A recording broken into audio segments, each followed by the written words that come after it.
John 6, verse 22 through 71.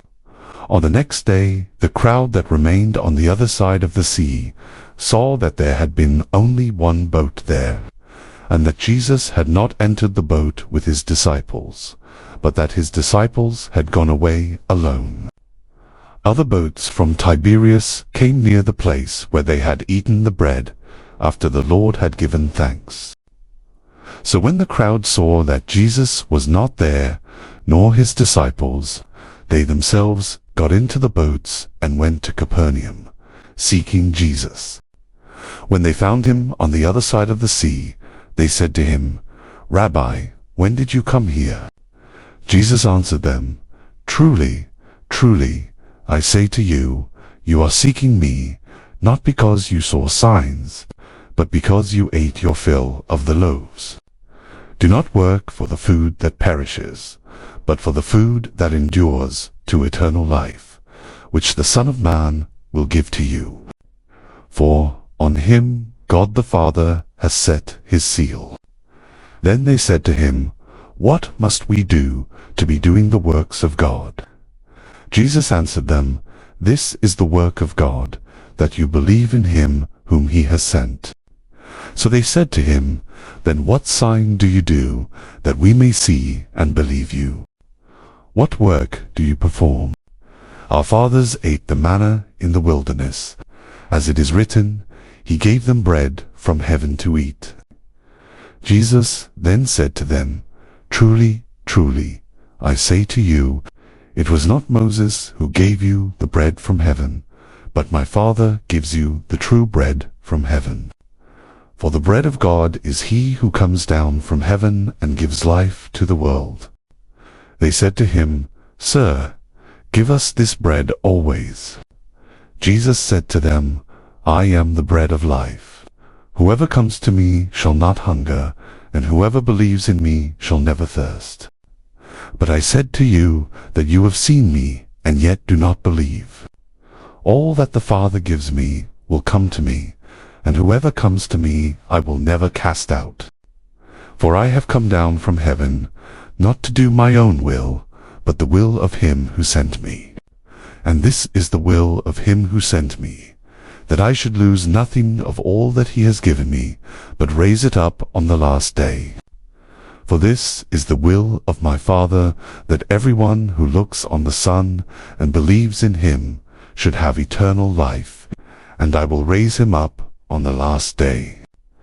So the Jews grumbled about him, because he said, "I am the bread that came down from heaven."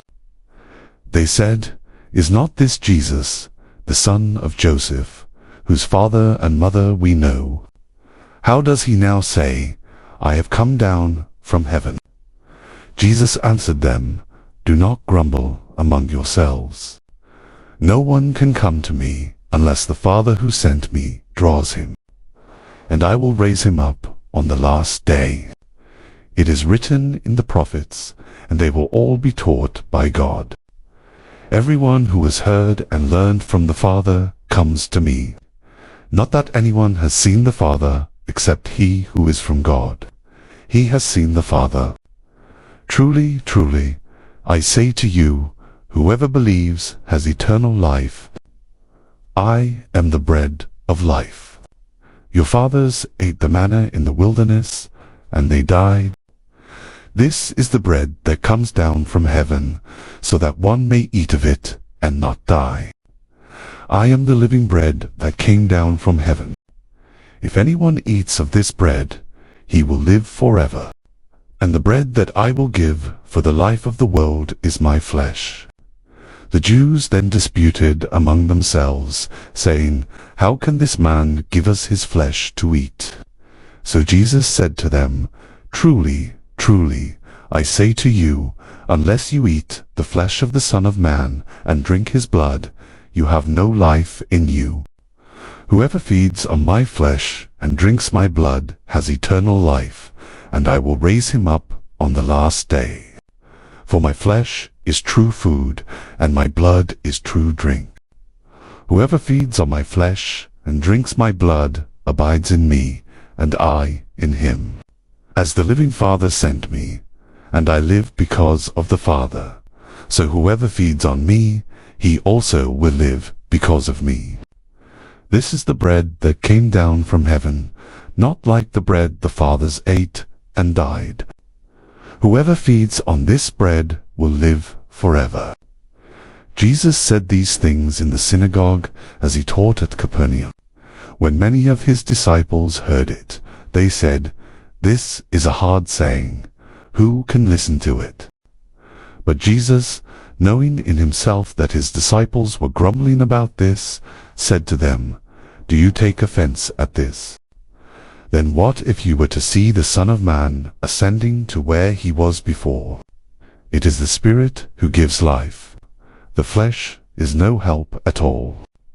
The words that I have spoken to you are spirit and life. But there are some of you who do not believe." For Jesus knew from the beginning who those were who did not believe, and who it was who would betray him.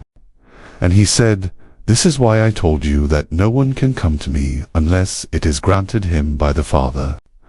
After this, many of his disciples turned back and no longer walked with him. So Jesus said to the 12, "Do you want to go away as well?" Simon Peter answered him, "Lord, to whom shall we go?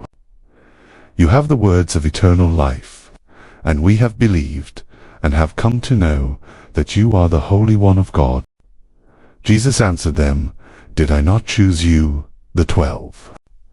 And yet one of you is a devil." He spoke of Judas, the son of Simon Iscariot, for he, one of the 12, was going to betray him.